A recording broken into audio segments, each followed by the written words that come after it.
मैं इस वक्त ओस्लो नॉर्वे से आया हूँ। मैं मैं पाकिस्तान में नहीं रहता, मैं नॉर्वे से आया हूँ और मैं यहाँ पे था और जब मुझे पता चला कि इमरान खान साहब को ऐसे गिरफ्तारी तो मैं फ़ौरन यहाँ पहुँचा हूँ। मैं आपको ये बताऊँ कि पाकिस्तान में इस वक्त हमारे जो लोग रह रहे हैं, हमारे यहाँ लोगों का मसला शायद महंगाई हो सकता है, लेकिन हम जो ओवरसीज़ पाकिस्तानी रहते हैं हमारे लिए मसला शायद महंगाई नहीं है, हमारे लिए इस मुल्क का इमेज है। और वो इमेज इमरान खान ने इतना ज़बरदस्त कर दिया था। मैं आपको बताऊं कि पाकिस्तान ये जब इमरान खान को निकाला गया उससे 2-3 दिन पहले स्कैंडिनेवियन मुल्कों से तकरीबन 100 इन्वेस्टर पाकिस्तान में आ रहा था और वो सारे लोग तकरीबन, मैं खुद, मेरी कंपनी, मैंने 15 साल मेहनत करके ये इमेज बनाया कि why India, why not Pakistan, क्यों हम पाकिस्तान में इन्वेस्ट नहीं कर सकते। और मैंने वो इमेज बिल्ड किया, 15 साल लगा। आप करेंगे आप पाकिस्तान में? मैं इन्वेस्ट अभी भी आया हूँ। मैंने फिर क्या किया, क्योंकि मैं अपनी कंपनी को लाके यहाँ ये मसाइल हो गए, फिर भी मैं आया हूँ और मैंने कल अपनी कंपनी एक रजिस्टर की आईटी कंपनी इधर। उसके बावजूद हम लोग करना चाहते क्योंकि इमरान खान ने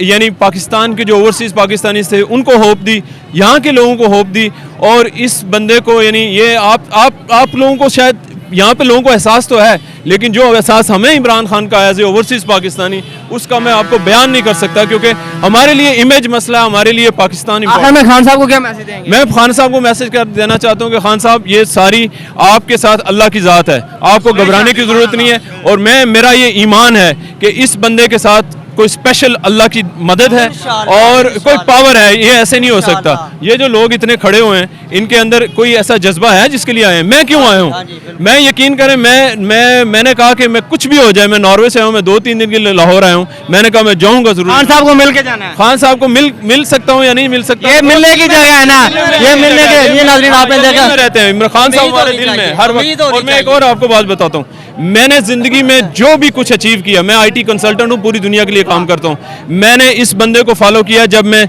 10वीं क्लास में यहाँ सेंट्रल मॉडल स्कूल में पढ़ता था, तब से फॉलो किया और मैंने जो भी कुछ अचीव किया इस बंदे की बातों को सुन के किया। थैंक यू वेरी मच, बहुत शुक्रिया।